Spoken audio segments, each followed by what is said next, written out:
পরি আপনার বন্ধু তার যে ছবিটা আমরা দেখলাম মঙ্গলবার রাতে, ওইখানে যে হাত এবং যে ঘড়ি দেখছি, এই ঘড়ি তো আপনিই পড়েন এবং ওই হাতটা তো আমাদের ধারণা এটা আপনারই হাত।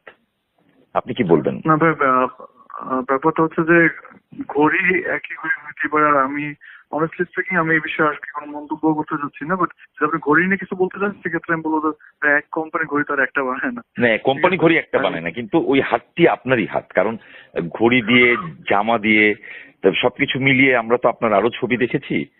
তো মানে আপনি বলতে চাচ্ছেন না কেন? মানে এটা না, আমি এই বিষয়ে কথা বলতে রহস্য রাখতে চান? তাহলে এই ব্যাপারে কি কথা পরি কথা বলবে? না, আমি এই বিষয়ে কথা বলতে চাচ্ছি না, বিকজ অফ আমি ক্ল্যারিফাই করতে চাচ্ছি না ব্যাপারটা কি। ব্যাপারটা হচ্ছে যে আমি আগেই বলছি জি বন্ধু, বাট ওই বিষয়ে যেভাবে অন্যভাবে হাইলাইট হচ্ছে এরকম নয়, ভালো লাগতেছে না। এই জন্য আমি চাচ্ছি যে এই বিষয়ে কথা না বলতে। না আমি সেটা বলিনি। ধরেন বন্ধু তো বন্ধুকে ধরে ছবি তুলতে পারে, এটা তো ভিন্ন খাতে নেওয়ার ব্যাপার না। বন্ধু ভাই, আমি হয়তো আপনি কথা বুঝতেছেন না, মানে আমি এই বিষয় নিয়ে কথাই বলতে চাচ্ছি না। কথা বলতে চাচ্ছেন না? আচ্ছা ঠিক আছে, তাহলে আমরা ধরে মানে কি আনসার করবেন জানি না। বুঝতে পেরেছি, মানে আপনি এই বিষয়ে কথাই বলতে চাচ্ছি না, কোনো কমেন্টই করতে চাচ্ছি না। ও আচ্ছা সাদি, তাহলে আপনার যদি আমার সাথে পার্সোনালি কোনো দেখা আচ্ছা দেখা হলে আপনি বললেন পার্সোনালি, বুঝতে পেরেছি। আমি আরেকটা কথা শুধু বলি, এটা সামনাসামনি আপনার কথা হবে সাদি। আমি বলতেছি ওই ছবির ওই হাতটি আপনার নয়, আপনি তাই বলছেন, তাই তো? মানে আপনি নন। আমি ওই বিষয়ে কিছু বলতে যাচ্ছি না, এই বিষয়ে বলতেই চাচ্ছেন? আরো বিষয়ে কথা বলতে। আচ্ছা ওকে ঠিক আছে পার্সোনাল দেখা হয়। ওকে সাদি, ওকে, এটা নিয়ে দেখা যাচ্ছে যে আমার বুঝতে পেরেছি।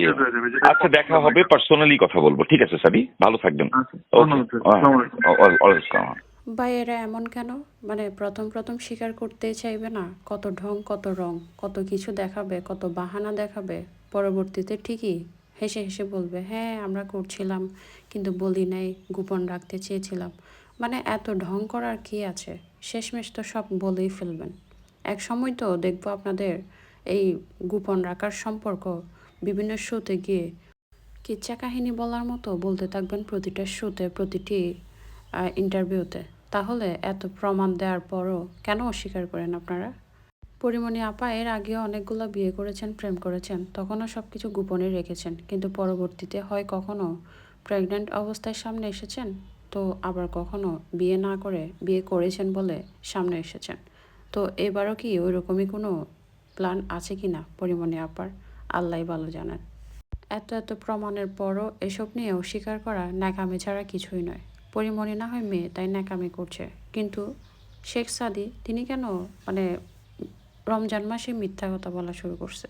কি একটা অবস্থা! এদের এগুলো দেখলে বিরক্ত লাগে।